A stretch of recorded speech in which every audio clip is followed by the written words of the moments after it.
The announcement came through the station-wide speakers, just after the third orbital cycle.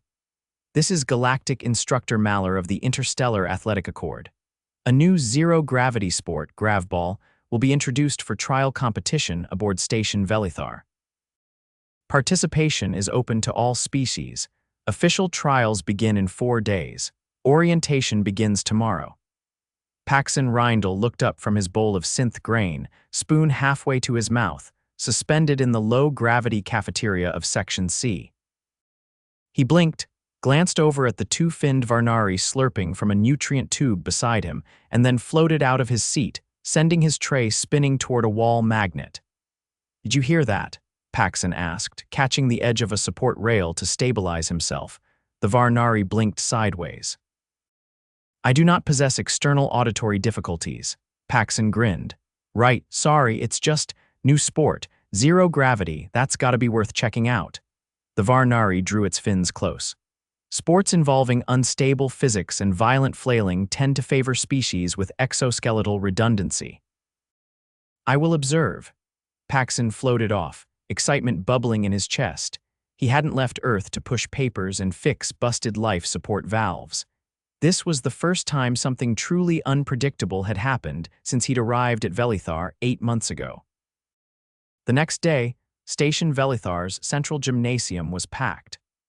Paxon wedged himself between a towering Brelak with translucent skin and a shivering blue-furred Yethrin, both of which gave him a curious glance when he shifted out of their way using only his elbows and knees. Galactic Instructor Mallar hovered into view, suspended in a repulsor field. The instructor was a tall, quadrupedal Krelvaxian with a ridge of symbiotic vines coiled across his shoulders. He spoke in slow, deliberate bursts, his translator flickering occasionally. "Gravball," Mallar began, "is designed to test spatial awareness, reaction precision, and cooperative adaptation under zero gravity. It involves a sphere, 10 players, and a goal node at each end of the arena. Contact is permitted, gravity is not." Paxon leaned forward, absorbing every word. Mallar gestured to a hovering display. A simulation began, showing alien figures kicking, throwing, and launching themselves around a glowing orb. The movement was erratic, fast, and looked like chaos held together with duct tape and curses. Trial competitors will be assigned to mixed species units. Equipment is minimal. Organics may use grip gloves, no propulsion systems allowed, you must move with your body alone. There were murmurs and clicks from the crowd. The Yethrin beside Paxon let out a confused chirp. "How do humans navigate so well in null G?" he asked. Paxon shrugged. "Practice. And falling a lot." He signed up that afternoon, ignoring the skeptical stares of others watching his name flash across the roster. Most of the other competitors had evolved for microgravity. Some floated using air sacs. Others had natural hooks, talons, or pads that clung to walls. Paxon had an old pair of grip gloves and a stubborn refusal to quit. The next 3 days passed in a blur of bruises and confusion. His team consisted of a slippery Naltrexian named Voro, a hulking Trelkin called Rusk, a jittery insectoid named Leth, and 2 more he couldn't yet identify without consulting the roster. They crashed into walls, missed passes, and spun helplessly through the arena. Paxon took a hard elbow to the ribs on day 2 and floated in pain for 10 minutes before he could breathe properly again. "Maybe I'm not built for this," he muttered, rubbing his side. Voro spun lazily nearby. "You have remarkable spatial instincts." "For a species that invented gravity before flight." Paxon didn't respond. He was thinking. Not about quitting. About solving. That night, he lay awake in his bunk, staring at the ceiling fan spinning slowly despite the artificial gravity in his quarters. He remembered something from his engineering rotation. Magnetic grip boots used for exterior repairs. Cumbersome. Not suitable for fast movement, but what if he could modify them? The next morning, Paxon requested access to the station's fabrication lab. After 3 hours of arguing with the quartermaster and signing 3 liability waivers, he set to work. He dismantled a pair of old grip boots and stripped out the magnets. He then integrated them into his gloves and knees, adjusting the control surfaces so they could be activated selectively. The idea wasn't to stick, just to redirect movement. By the time the trials began the next day, he'd barely slept and had a thin scratch across his forehead from a failed test involving a ceiling panel. But his boots worked. Well, kind of. As the first match began, Paxon launched himself forward. The others darted ahead like fish in a vacuum tank. He toggled the magnets. His glove caught a panel edge, redirecting his momentum mid-air. He twisted, kicked off the wall, and intercepted the ball with his midsection. Oof, got it, the Trelkin, Rusk, grunted in surprise. You altered your vector using magnetic adhesion. Paxon spun the ball between his palms. I call it magnetic grip, crude but effective. He passed it to Leth, who promptly fumbled it and slammed into Voro. Needs work, Paxon muttered, but the difference was immediate. While others flailed or overshot their targets, Paxon began to master his arcs. He could curve around opponents, stop mid-flight, or launch himself in new directions. The magnets worked best on the arena's metal surfaces. He adjusted his movements accordingly. By match 3, their team had won twice. Other teams began to notice. Is that legal? Hissed a Yelvani official during a post-match review. Malor hovered into view. No propulsion, no external aids. His equipment is purely reactive. Legal. Paxon caught the eyes of a few competitors. None of them looked pleased. You've made enemies, Voro said after practice. Not enemies, Paxon corrected. Just concerned sportsfolk. The final match took place in the main arena with full audience attendance. The arena was a massive cube of floating platforms, nodes, and force barriers. The ball was released into the center. Paxon's gloves buzzed slightly as he readied the magnets. The whistle sounded. He launched forward, twisting mid-air, using a burst of spin to avoid a Brelak charging headfirst. The ball bounced off a wall. He kicked out, hit another panel, and shot forward like a dart. He caught the ball, clutched it, and toggled the magnets. A Grentai defender slammed into him. Pain shot through his shoulder. He gasped, lost grip, and tumbled. Paxon, Leth darted forward, catching the ball in his clawed limbs.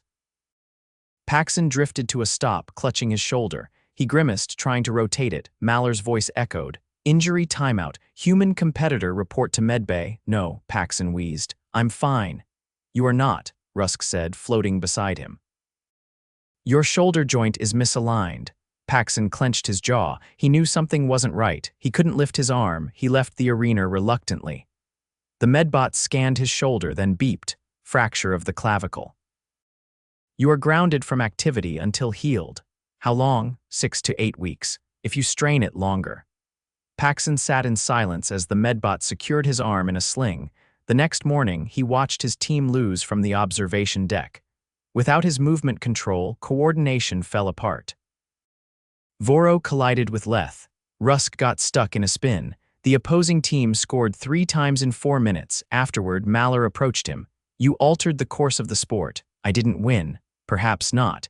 But you turned gravity itself into a weapon. Paxon looked down at his wrapped shoulder. You think that matters? Malor blinked slowly. It matters more than you realize. 2 weeks later, Paxon returned to the lab. He couldn't play, but he could build. He refined the magnetic grip system, made it lighter, added directional feedback. He shared the schematics with his team. By the end of the month, the Interstellar Athletic Accord voted to allow magnetic grip systems for species without natural adhesion. When the official Gravball League began, Paxon's team was reinstated for the championship match. He wouldn't play, but he would coach. And when they won by 2 goals, with Voro using a modified glove to vault over 3 defenders, Paxon cheered louder than anyone. The scoreboard flashed. Team Paxon Rindle. First place, he leaned back against the rail, smiling through the ache in his shoulder. Gravity had failed him. But he'd learned how to stick. 3 weeks after the championship win, Paxon Rindle was dangling upside down in the maintenance shaft above Gravball Arena 3, elbow deep in a nest of overheated coolant regulators.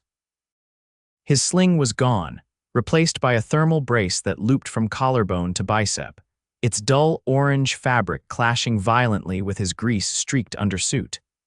He wiped his forehead against the edge of his sleeve and squinted at the flickering readout embedded in the panel. Still climbing, he muttered. This whole section's cooking faster than a microwave burrito. A long, silken voice filtered up from below. Pardon, human Rindle, did you just invoke an Earth culinary unit as a metaphor for thermal escalation? Paxon twisted to glance down through the shaft. A pair of silver ocular nodes blinked at him from the access hatch. The speaker was slender, almost serpentine, with a segmented body that shimmered like pooled oil. A Lurnari, he couldn't remember this one's name, only that it preferred to be addressed in full. Yeah, he said, it's a food heater. Bad at keeping things evenly warm, much like this junction box. The Lurnari tilted its head, curious. Do you often liken structural malfunctions to flawed domestic appliances? Only when I'm in danger of passing out from heatstroke, Paxon said, then banged the panel once with the heel of his boot. The lights blinked green. There. That should keep the coolant lines from boiling themselves. He kicked off the wall and drifted downward, catching the rim of the hatch with one hand. His shoulder twinged, but not enough to stop him. The Lurnari moved aside, coils undulating silently across the grated floor. I was told you disabled the arena gravity field with a miscalculated magnet pulse last cycle, it said. Nope, Paxon replied. That was Voro. He tried to use the grip system to swing around a corner and fried 3 junctions. I'm still finding pieces of him embedded in the padding. The Lurnari watched him affix the hatch panel. Do all humans undergo such experimental phases when victorious? Only the ones who like to tinker, Paxon said, tightening the last bolt. The rest just open a beer and yell at things. The creature blinked again. Yell at what? Everything, he said. Sports, politics, squirrels, doesn't really matter. This silenced the Lurnari for a long few seconds. As they floated back toward the central corridor, the station's internal clock blinked to the late second cycle. Paxon's stomach growled. He hadn't eaten since the early shift, and his last nutrition bar had been commandeered by Leth, who claimed it emitted a frequency that soothed his larvae. He made his way to the auxiliary mess hall, which was thankfully deserted except for a trio of Krenth engineers playing a slow game of hovered minnows. The mess hall's dispenser kiosk was mid-reboot, so he rifled through the emergency cache and emerged with a vacuum-sealed pouch of rehydrated beef stew. It smelled like old socks and hope. He just activated the heating tab when a low chime echoed from the corridor. Station-wide bulletin, chimed the overhead system. An incident has occurred during Gravball orientation for the Zeltran delegation. Medical assistance required. Arena 4. Paxon didn't hesitate. He dropped the stew onto the nearest table and bolted for the corridor, bouncing off the first turn and grabbing a support rail to redirect. His brace protested. He ignored it. Arena 4 was a smaller training space, used mostly for orientation drills. When he arrived, the outer doors were already sealed. A blinking red indicator warned of atmosphere irregularity. A Krelvaxian security officer gestured him back. Medical teams en route. There was a depressurization seal failure. Who's inside? Paxon asked, panting. The officer consulted his wrist node. Zeltran ambassador's second-born, training observer, unclear if they were outfitted for vacuum breach. Paxon looked at the door. Why haven't you opened the override? Protocol requires atmo stabilization, the officer replied. Could take 6 minutes. Paxon's brain was already ahead of him. 6 minutes in hard vacuum was death, even with partial shielding. Unless, he shoved past the officer and sprinted down the side corridor toward the maintenance access. If Arena 4 was built like 3, there was a pressure bleed vent near the southern wall, a backup system never used except during full flush cycles. He reached the hatch, keyed in his override code, and yanked the panel open. Cold air whooshed past as the secondary seal disengaged. He slipped inside and used the wall fixtures to pull himself toward the access tunnel. His lungs burned. He hadn't moved this fast since the championship match. The access tunnel narrowed near the end, and he had to twist sideways to slide through. When he reached the final valve, his hand hovered over the emergency depressurization override. He hesitated only once. Come on, he whispered and yanked the lever. The panel exploded outward and he was sucked into Arena 4 with the force of a tidal wave. His ears popped. His vision blurred. He slammed into a wall and tasted blood. The atmosphere was thin but recoverable, and the emergency lighting had kicked in. Shapes floated through the dim haze. One of them was twitching. Paxon pushed forward, grabbed the Zeltran by its upper limb, and kicked off toward the nearest seal hatch. The creature was shivering violently, its skin mottled with expanding frost. He wrapped his brace arm around it and used the other to guide their momentum. They reached the hatch just as the primary seal lifted. Two medics in sealed suits grabbed the Zeltran, pulling it into the decontamination chamber. Paxon dropped to one knee, vision swimming. "Pulse irregular," said one of the medics. "We need to warm the tissue immediately." "Get the reoxygenation unit." Paxon tried to stand, but his legs didn't cooperate. He dropped again, this time onto his side. "Humans bleeding from the ear," the second medic said. "Possible barotrauma, prep for evac." They loaded him onto a gurney and sealed the chamber. His last conscious thought before the blackout was that he'd never even learned the Zeltran's name. The infirmary reeked of antiseptic and coolant. Paxon woke with crusted blood along his neck and a pressure band around his head. His shoulder brace had been removed and replaced with a full immobilization shell that ran from collar to wrist. A voice buzzed near his ear. "You ruptured a sinus cavity and stressed the repaired clavicle. You were unconscious for 4 hours." He turned his head carefully. The medbot hovered beside the cot, its scanning lens flickering. "You also re-injured the shoulder. Again." "I noticed," Paxon rasped. "You should not have survived that pressure differential without a suit," the bot said. "Explain." I held my breath. "That is not a medically endorsed strategy." "No," he said, "but it worked." It stared at him for a moment, then floated away to update its logs. Half a cycle later, Malor entered. The Krelvaxian instructor was flanked by a smaller figure wrapped in a thermal cape. Its face was vaguely insectoid, with trembling antennae and eyes like deep wells. "The young Zeltran," Malor gestured. "Ambassador's second-born requests to address you." The Zeltran floated forward and extended a hand, palm upward. It vibrated slightly before speaking. "You endangered your life for mine. I am uncertain how to process this." Paxon sat up slowly. "You were gonna die. I was closest. That's how it works. In our culture, self-sacrifice is reserved for bonded kin. You are neither kin nor bonded. Guess that makes me weird." The Zeltran tilted its head. "Are all humans this? Irrational?" He smiled faintly. "Not irrational, just stubborn." It considered this, then nodded once and withdrew a small object from its cloak. A flat, iridescent disc, no larger than a coin. "This is a familial marker," it said. "I grant it to you. You are now acknowledged as a protector within our lineage." Paxon took the disc. It was warm and pulsed faintly. "What do I do with it?" "Nothing," the Zeltran said. "It does all the speaking for you." Malor watched silently as the Zeltran departed. "You've created diplomatic ripples," he said after a moment. "I just pulled someone out of a vacuum," Paxon said. "Everything else is a side effect." The instructor turned toward the door. "Then prepare for more side effects. The Alliance Council has taken notice." Paxon leaned back, hand still clutching the disc. He hadn't intended to start anything. He just couldn't help jumping in when a seal failed. He always did have a problem with pressure. Paxon Rindle sat on a bench in the administrative wing of Station Velethar, trying not to fall asleep with his head pressed against the cool alloy wall behind him. The pressure band around his skull had finally been removed earlier that morning, and the dull throb behind his right eye had faded to a manageable pulse. His shoulder, however, still refused to do anything useful. The immobilization shell it was trapped in made him resemble a half-packaged cargo unit. He sniffed once and exhaled, staring at the floor tiles. They were slightly uneven. He'd submitted a maintenance request for them 3 months ago. They still hadn't been fixed. A chime sounded.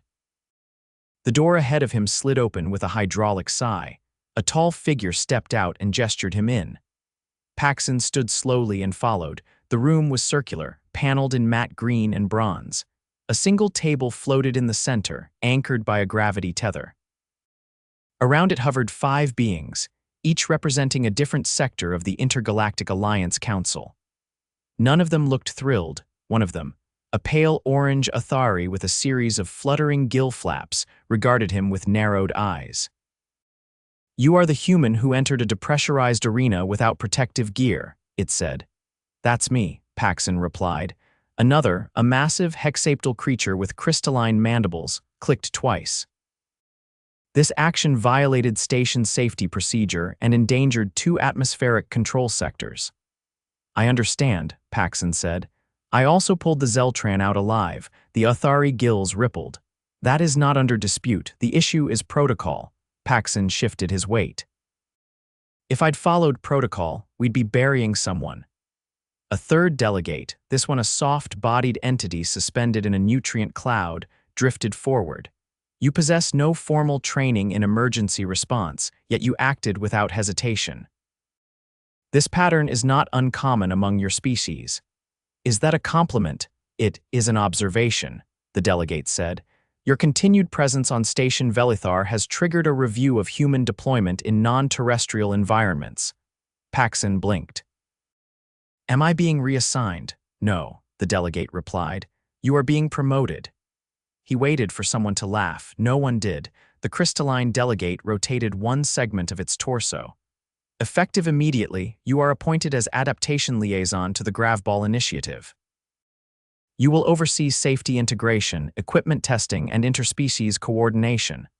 I'm not qualified. Correct, said the Athari, but you are uniquely experienced. The nutrient cloud delegate released a low hum.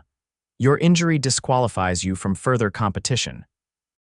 But your innovations and conduct have altered the trajectory of the sport. You will guide its next phase. Paxon opened his mouth, then closed it again. His shoulder itched under the shell. Can I at least finish healing first? You may begin in 2 cycles, said the Athari. As he left the chamber, he passed a cleaning drone polishing the entrance panel. It paused and scanned him. Unusual biological signature detected, Paxon sighed. Yeah, that's about right. 2 days later, he stood in Arena 1, watching a Brelek stumble through a practice run with a newly issued grip system. The platform walls had been reinforced with softer impact panels, and the field was now ringed with adjustable magnetic anchors. 3 standard bodies floated nearby, each wielding a datapad. Too much pull on the lower limbs, Paxon called. Adjust the knee units to 80% and tell him to lead with his chest, not his feet. Otherwise, he's just a boomerang with legs. The technician nearest him, a Drelvian with 8 fingers per hand, nodded and began recalibrating. He turned to the next group. A pair of Yethrin twins were attempting a synchronized push-off maneuver, but kept bumping each other mid-flight. You're not in a ballet recital, he said. One of you needs to delay by half a second, otherwise you're just making yourselves into a target cluster. I delayed last time, one of them buzzed. Then switch, figure it out. As the session ended, he made his way to the observation deck. His legs ached. The shoulder shell was down to a lighter brace now, but the muscles still tensed when he lifted a cup too quickly. A familiar figure met him at the railing. Voro, his old Naltrexian teammate, floated cross-legged, his body wrapped in a translucent training wrap. You've gone full administrator, Voro said. Soon you'll be lecturing about safety harnesses and hydration protocols. Paxon smiled. I already gave a speech about helmet use. You would have hated it. Was it mandatory? Unfortunately, Voro twisted slowly in place. You're not coming back, are you? Not as a player. You miss it. Every second, Paxon said, but I get to make sure nobody else burns out their shoulder jumping through a pressure hatch. Voro was quiet for a moment. You gave the twins your old glove design. They needed it, Paxon said. Besides, I made a better version, less wrist strain. Voro floated a little closer. You know the ambassadors spawn joined the junior league, I heard, Paxon said. They're fast. They carry your marker on their uniform. Paxon exhaled. Still don't know what to do with that. Don't. Just let it exist. A chime echoed from the far wall. The next training group was arriving, an odd mix of species Paxon hadn't worked with yet. One of them, a squat, armored being with 4 eyes and no visible joints, was already tumbling sideways into the barrier. Paxon groaned. That one's gonna need a tutorial. Voro pushed off the railing. I'll help them with the lateral controls. Try not to break anything. No promises. As the training session began, Paxon floated toward the center wall where a new schematic had been installed. It was a diagram of the latest Gravball Arena layout, three-dimensional, modular, with rotating nodes and gravity-neutral zones. His name was listed at the bottom under System Consultant. He reached up and tapped the display once. His shoulder twinged. He ignored it. Below him, the noise of the arena rose: shouts, clicks, laughter, the occasional thud. A Yelvani player launched into a perfect arc, caught the ball mid-spin, and passed it backward without over-rotating. The maneuver earned a cheer from one of the Krenth observers. Paxon drifted back, arms crossed, just watching. The game had survived, grown, adapted, and so had he.